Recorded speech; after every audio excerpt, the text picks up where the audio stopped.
Ang sleep apnea ay isang kondisyon kung saan paulit-ulit na humihinto ang paghinga habang natutulog nang hindi mo namamalayan.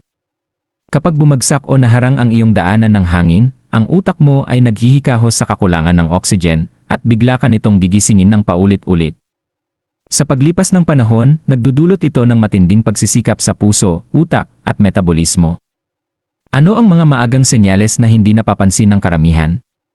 Malakas at pangmatagalang hilik dahil sa paghihirap ng hangin sa makitid na daanan nito. Bigla ang paghingal o pagkasakal habang natutulog. Ang katawan mo ay biglang gigising para muling magsimulang huminga.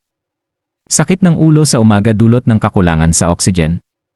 Tuyong bibig o masakit na lalamunan pagkatapos ng gabi, ang paghinga sa bibig ay sumasakit sa mga tissue.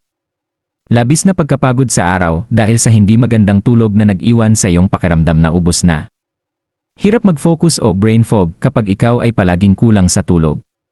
Pagbabago sa mood, pagkabalisa, depresyon, o pagkairita na madalas sumusunod sa putol-putol na tulog.